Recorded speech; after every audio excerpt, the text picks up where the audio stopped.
እጃችሁን ከፍ አድርጉ።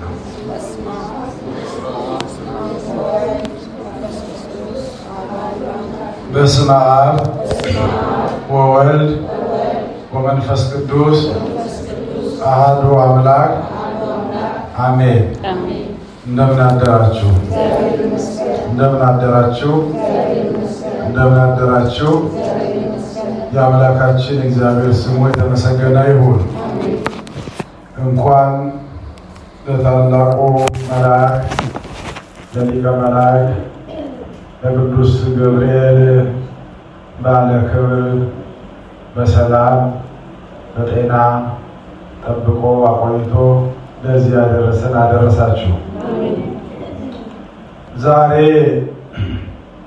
በእኛ የቀን ቀመር ሐምሌ 19 ዕለተ ሰንበት እሑድ 2018 ታላቅ በዓል የገናናው የመልአኩ የቅዱስ ገብርኤል በዓል በመላው ቤተክርስቲያን የሚከበርበት በስሙ የተሰየመ ቤተክርስቲያን በስሙ የተቀረጸ ጽላት ያለበት ሁሉ ከትላንትናው ከቅዳሜ ጀምሮ ስቡሕኒ ውእቱ ወልዑልኒ ውእቱ ለዓለም እንዳለው ምስጋና ለሚቸረው ምስጋና ለሚሰጠው ጌታ ማመስገን መመስገን ያለበትን ጌታ በማህሌት በከበሮ በጸናጽል በመቋሚያ በመዝሙር በቅዳሴ እግዚአብሔር ሲመሰገን ያድራል። ይሄን ያደረገ ራሱ እግዚአብሔር ነውና ክብርን ሁሉ እሱ ይውሰደው። አሜን። ይውሰደው። ክብር ሁሉ እሱ ይሁን። ገብርኤል ማለት የእግዚአብሔር አገልጋይ ማለት ነው። ገብርኤል ማለት ሰው አምላክ ወሰብ ማለት ነው። ገብርኤል ማለት አምላክ ሰው ሆነ፣ ሰው አምላክ ሆነ የሚል ትርጉም ይሰጠዋል። ለዚህም ከመላእክት ሁሉ ተለይቶ ከመላእክት ሁሉ ተመርጦ ወደ ድንግል ሄዶ ትጸንሲ ትወልጃለሽ፣ ትጸንሻለሽ አምላክ ሰው የሆነ ሰው አምላክ የሆነ ጌታ ከአንቺ ይወለዳል የሚል መበስር ስለነገራት ቅዱስ ገብርኤል አምላክ ወሰብ ተብሎ ይጠራል።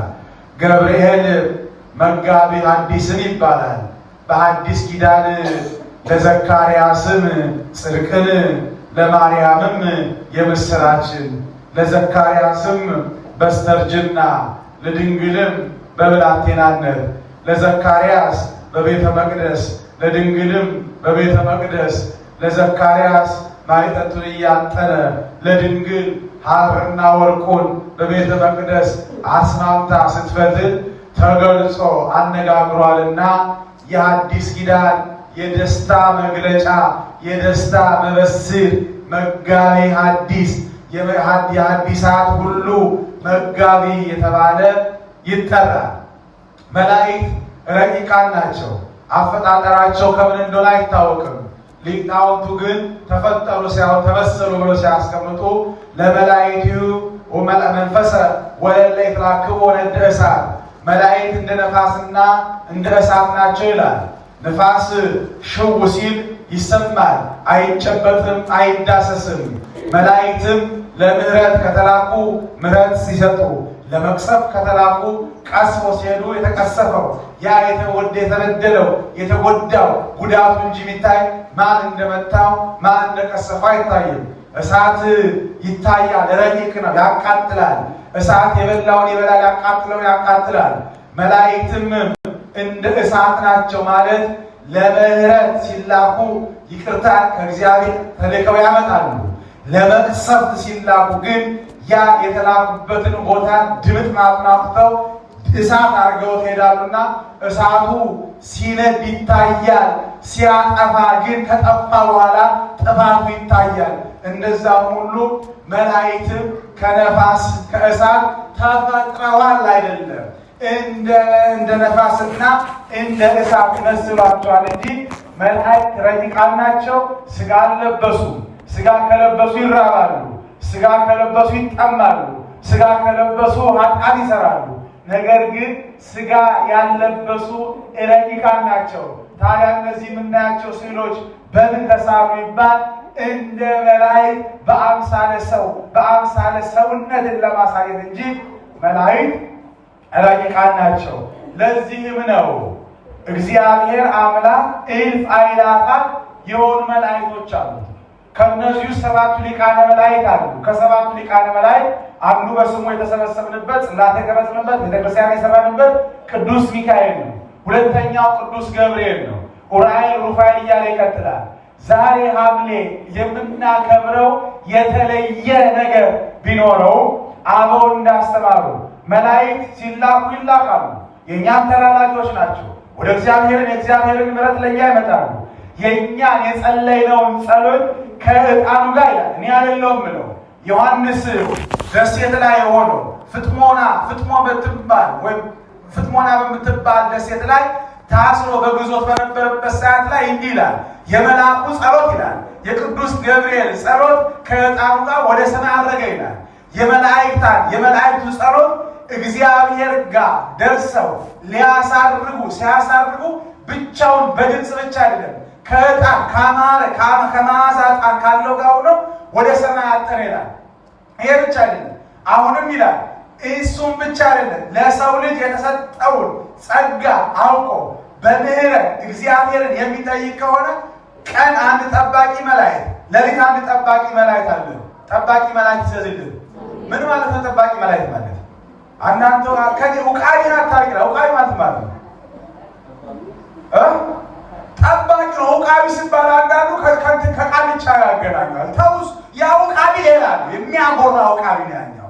አንተ ግን ውቃቢ አለ። ውቃቢ ማለት ጠባቂ ማለት አቀበ ጠበቀ። ውቃቢ ማለት ጠባቂ ማለት ነው። እያንዳንዳችን የሚጠብቀን መላእክት እግዚአብሔር አዘጋጅቶልናል። እኔ አይደለም ብሎ መጽሐፉ ነው የሚለው። እያንዳንዳችን ለቀን አንድ ጠባቂ መልአክ አለ። ለሁለተኛው ጠባቂ አለ። ኃጢአት ስራ ሲሸሻል ጽድቅ ስራ ይከተላል። ሌሊት ላይ ተኝተህ እንድትነቃ ያነቃቃል። አልነሳም ካልክ ግን ደራሞ ደግሞ ይባላል። ደራሞ ደረጀ ደራሞና ጸራሞ ይባላሉ። በቃ ልክ የቤተክርስቲያን ሰዓት ላይ ተኛ ገና ነው። ምን ያደርግልሃል? ቀላል ሰዓት ትንሽ ብርድ ምናምን ያለው ሞቅ ያደርጋል። ተኛ ያገላብጣል። ደራሞ እስቲ በሉ ጸራሞ። እነዚህ ልክ ሌሊት ላይ እንቅልፍ የላችሁ ትገላበጣለህ። እንቅልፍ የለም። በቃ በሀሳብ ጨውለት ሄዳለህ። የለም ከንቱ ሀሳብ በቃ ዝም ብሎ መዋሽ ካለ አይደለም ተዋሽቷለሁ። ትገላባለህ። ይሄን ብሰራ ይሄን ማድረግ ይሄ ቢዘጋ ይሄ እንትን ነው። ከንቱ ሀሳብ ያገላብጥና ልክ የምስጋና ዘናት ጠብ ይወስዳል። ስሙ ደራሞ ይባላል። ወንድም አለ ጸራሞ ይባላል ከፈለግ።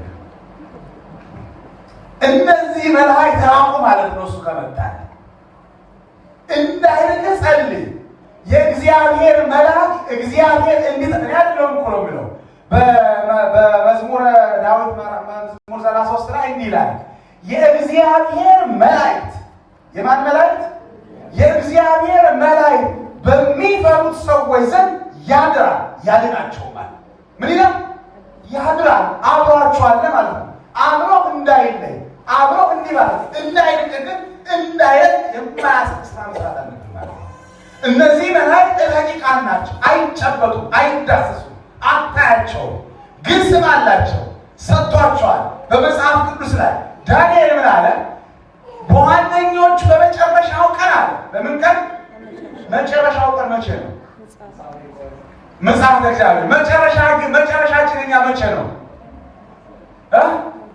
ሞት ወደማያልፈው ዓለም በሁለት ሜትር በማትሞል በጨርቅ ጠቃል ተጠቅልለን ወደዛ በምትሄድ እስከ በመጨረሻው ግን ይላል ነቢየ እግዚአብሔር ዳዊት በእስር ቤት ውስጥ ሆኖ በግብ አናብስት በጉድጓዶች መካከል ሆኖ የእግዚአብሔር መልአክ ይጠብቀው ነበር ያለ። በምን ውስጥ? እስር ውስጥ ነበረበት ሰዓት ላይ ጠባቂ ያለው ማለት ስትታሰር ይጠብቃል፣ ስትተኛ ይጠብቃል፣ ስትራመድ ይጠብቃል፣ ስትኖር ይጠብቃል፣ ከፊት ይከተላል፣ ከኋላ ይከተላል። እግዚአብሔር ሲያዛቸው ማን ሲያዛቸው? እግዚአብሔር። ካላዘዛቸውስ አይጠጋም፣ ይርቃል፣ ይሸሻል። አይሻሽም፣ ይጠብቀን እግዚአብሔር። በዛ ውስጥ መካከሉና እግዚአብሔር አነጋገረው። ለዳንኤል ነው እንዲህ አለ። ዳንኤል በመጨረሻው ቀን አለ ስለ ልጆች ዋስ ጠበቃ ሆኖ የሚቆመው ይነሳል አለ። ማን ይነሳል? ማን ይነሳል? አሁንም ተነስቶ ይጠብቃል። እሱ ከተነሳ ይጠብቃል ቅዱስ ሚካኤል። እሱ ከተነሳ ቅዱስ ገብርኤል ይጠብቃል። ሰዎች ደካማ በስራይ ሰነፍ የሆነ ስጋ እኮ የለበስነው። አሁን ሙልጭ አድርጌ እዚህ ላይ በሰድባችሁ ሳምንት አትመጡ። ለምንም አትመጡት። ደካማ ስጋ ስለለበሱ አቤት እናንተ እንደናንተ ክርስትና ወካንዲ አቤት ቤተክርስቲያን ጠዋት ላይ ገና መጣችሁ ቤተክርስቲያን ሆነ ሳልከፍቶ እናንተ ቆማችሁ ታስከፍቱ ብላችሁ ደስ ብላችሁ ትላላችሁ። የውሸት ነገር ላይ ነገርኳችሁ። ማታረጉት ነው ነገርኳችሁ። ለሰው ልጅ ውዳሴ ከንቱ ማለት ምን ታውቃለህ? ሻምፖ ማለት ነው። ሳሙና የሰውነታችን እንዴት ምን ያደርገዋል? እጥብ ያደርገዋል፣ ያገለጣል። ደግመ የምትጠቀመት ያገለጣልና ቆዳህን ይሰነጥቃል። ውዳሴ ከንቱ ለክርስቲያኖች እንደዛ ነው። ጥቅም የለው። ከሰራው ይልቅ ያልሰራው ይበልጣል። ካልሰራነው ይልቅ የሰራነው አናሳ ነው። በመጨረሻው ቀን ለሰዎች ልጆች መካከል የሚቆመው ቅዱስ ሚካኤል ነው። እሱ ብቻ አይደለም፣ ለጠላትም አምባ መጠጊያ ጠባቂ፣ ጠላትንም ሊያሸንፍ የሚችለው ማለት የእግዚአብሔር መልአክ ነው። እንዲህ አለ ዮሐንስ በራእዩ ሚካኤልና ገብርኤልም ይላል። ማናልኳችሁ? ሚካኤልና ገብርኤልም ከጠላቱ ጋር በተዋጋ ጊዜ ጠላቱን አሸነፈ ይላል። የእግዚአብሔር መልአክ ኃይሉ የመልአኩ ክንዱ ብርታቱ እግዚአብሔር ነውና ከዲያብሎስ ጋር በተደረገው ውጊያ የእግዚአብሔር መልአክ አሸነፈ ይላል። ለምን አያሸንፈው? ከሰውና ከመላእክት ማን ይበልጣል? ከሰውና ከመላእክት ማን ይበልጣል? ከሰውና ከመላእክት ማን ይበልጣል? ለምን? ሰው ይበልጣል። ጸጋን የራቀልኛ ሰው ማለት ሰባት ማለት ነው። ከሶስት ባህርያተ ነፍስ ሕያዊነት፣ ለባዊነት፣ ነባቢነት ያለን አራት ባህርያተ ሥጋ ውሃ፣ ነፋስ፣ መሬት።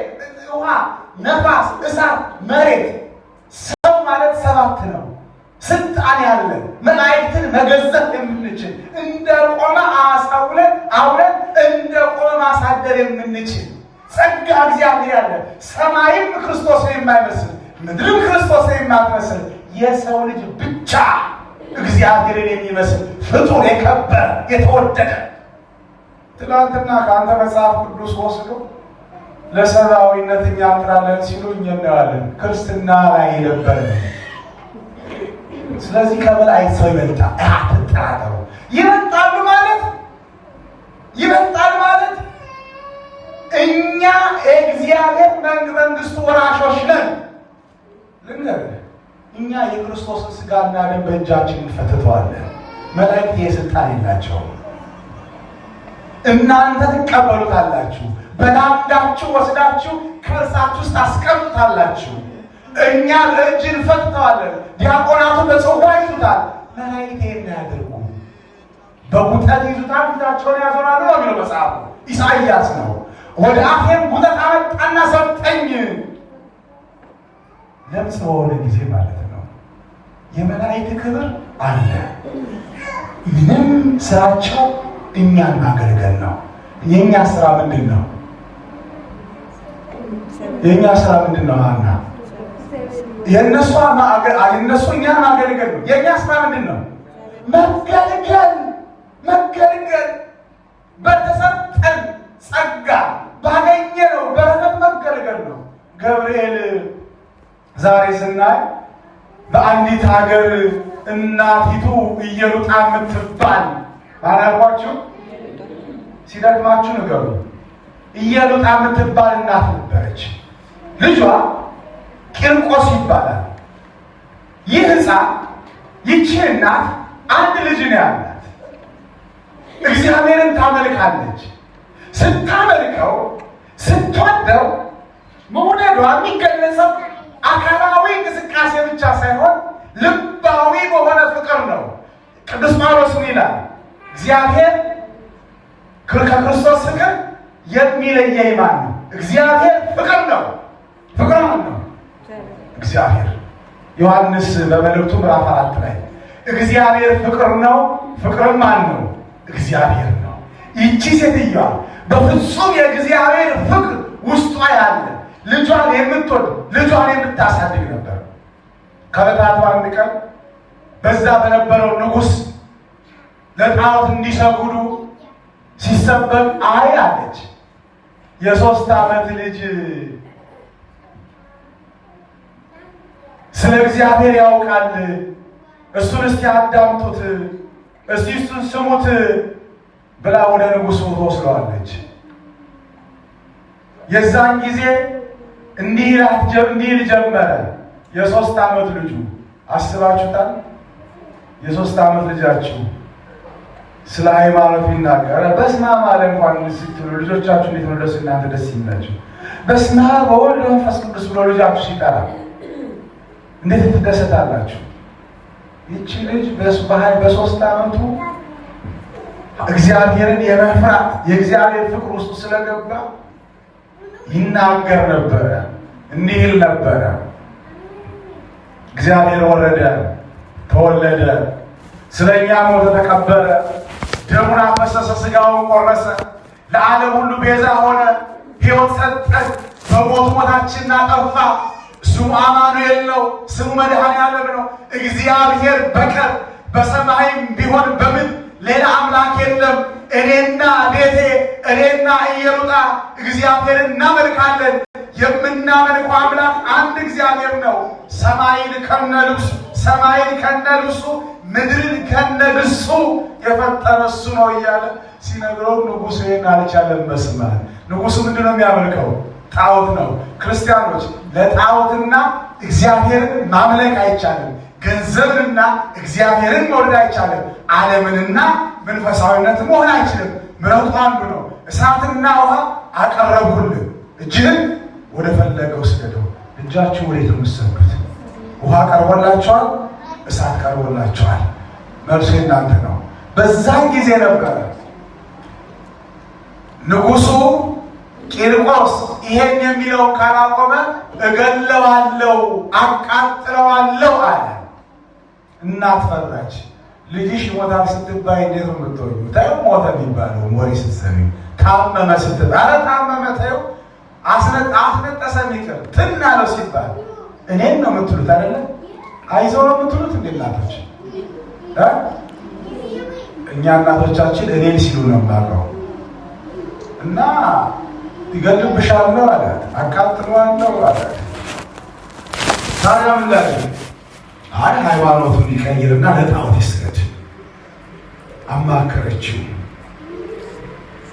ይቤላ ሕፃን ለእሙ ኢትፍሪ እናቱን እንዲህ አላት፣ ልጄ ሆይ ሊገለን ነው። በአፋችን እንመለትና በልባችን ደግሞ አላችሁ። በልባችን ደግሞ ማንን እናምልከው? እግዚአብሔርን። የብዙዎቻችሁ እኮ ችግር እኮ ነው ማመን በልብ ነው ይባላል። ማለም አፍንስ በማቴዎስ ወንጌል ምዕራፍ 10 ላይ በአፉ በልቡ አምኖ በአፉ የመሰከረልኝ ምን ይላል? ይድናል። ዋናው በልብ ነው። በልብ አይደለም፣ ዋናው በልብ ነው። ግን ነገር ግን አካላዊ እንቅስቃሴ ይፈልጋል ክርስትና። ልብ ብቻ አይደለም፣ አፍም መናገር አለበት።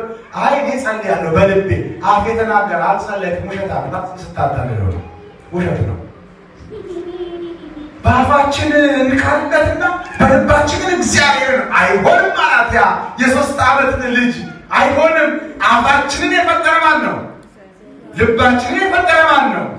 በልባችን አምነን እግዚአብሔርን በአፋችን መሰከርላታለን አለ። የ3 ዓመት ልጅ ይሻላል። ኢትፍሪ እንዳትፈሪ፣ አናንያን አዛርያን ሚሳኤልን ከሚነደው እሳት ያዳነ ጌታ እስራኤላውያንን 40 ዓመት በቃዴስ በረሃ መካከል ከድንጋይ ላይ ውሃ አፍልቆ ከጭንጫ ላይ አብስሎ ከጭንጫ ላይ እህል አብቅሎ ከአለት ላይ ውሃ አውጥቶ የመገበ አምላክ እኔን የ3 ዓመቱን የእናቴን ጡት ያልተውኩትን ሕፃን አንቺን እናቴን የማይመግብን የማይጠብቅን ይመስልሻል?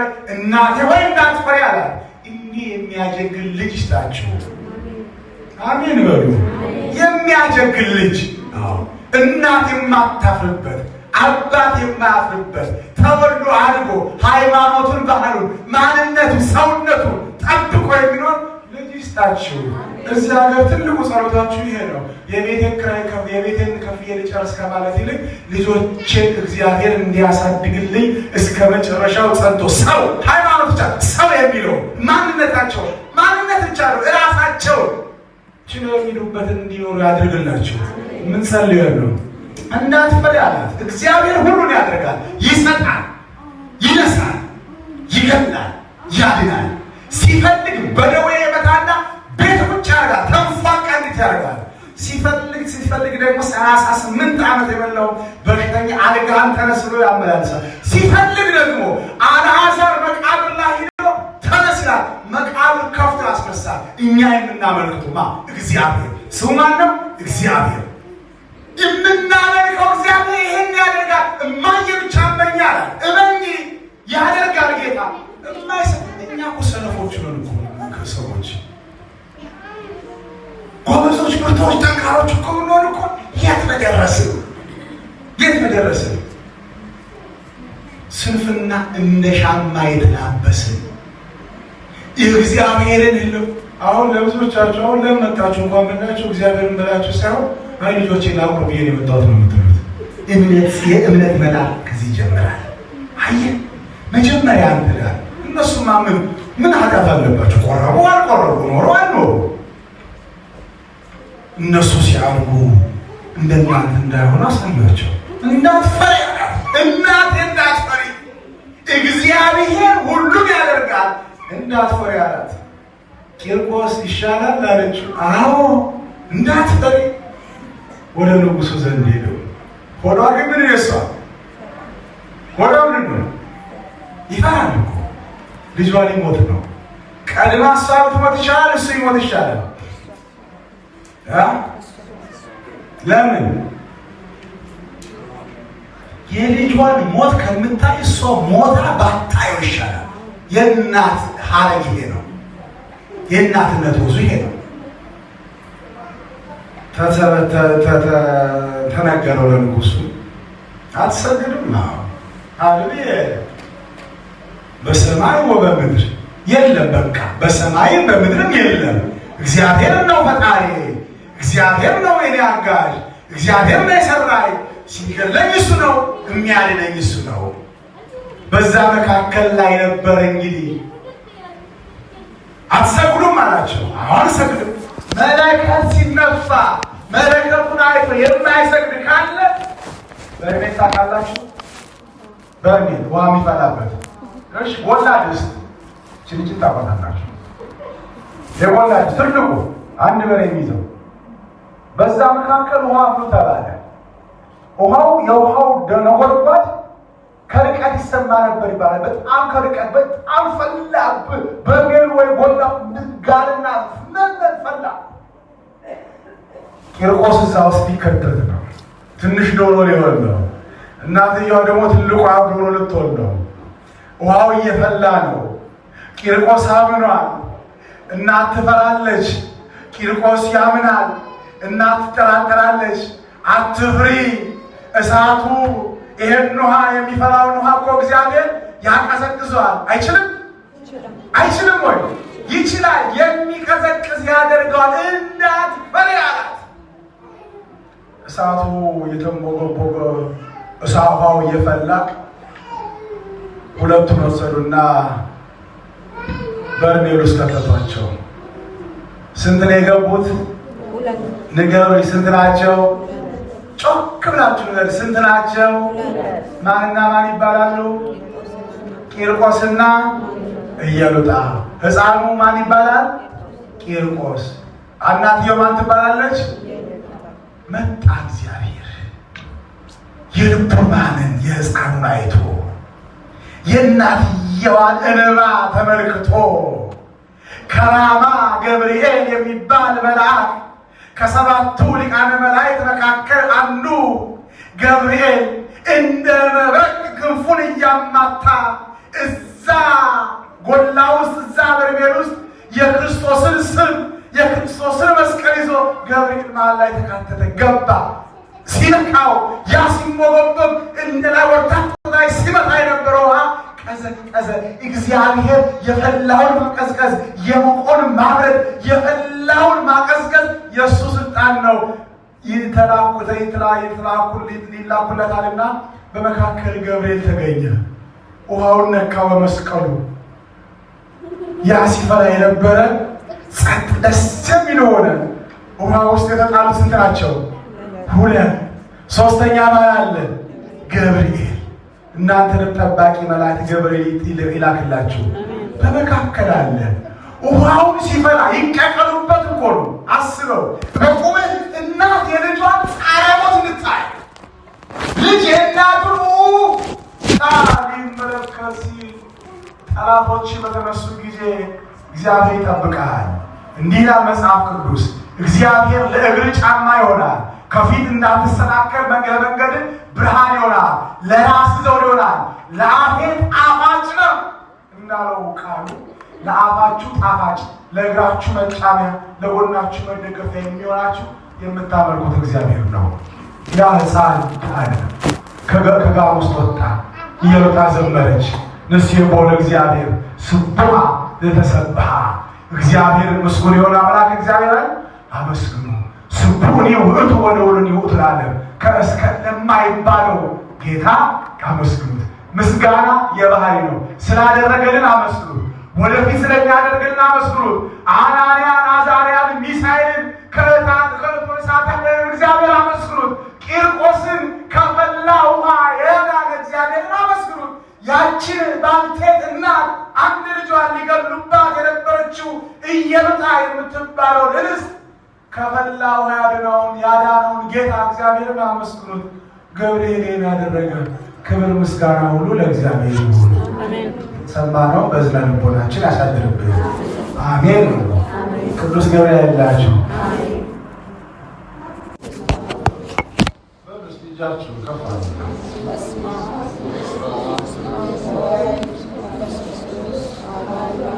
በስመ አብ ወወልድ ወመንፈስ ቅዱስ አሐዱ አምላክ አሜን።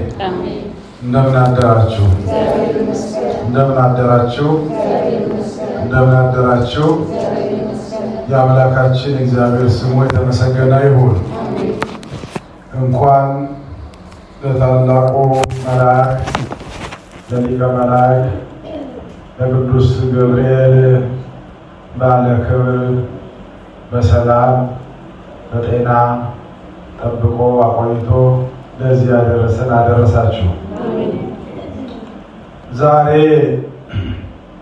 በእኛ የቀን ቀመር ሐምሌ 19 ዕለተ ሰንበት እሑድ 2018 ታላቅ በዓል የገናናው የመልአኩ የቅዱስ ገብርኤል በዓል በመላው ቤተክርስቲያን የሚከበርበት በስሙ የተሰየመ ቤተክርስቲያን በስሙ የተቀረጸ ጽላት ያለበት ሁሉ ከትላንትናው ከቅዳሜ ጀምሮ ስቡሕኒ ውእቱ ወልዑልኒ ውእቱ ለዓለም እንዳለው ምስጋና ለሚቸረው ምስጋና ለሚሰጠው ጌታ ማመስገን መመስገን ያለበትን ጌታ በማህሌት በከበሮ በጸናጽል በመቋሚያ በመዝሙር በቅዳሴ እግዚአብሔር ሲመሰገን ያድራል።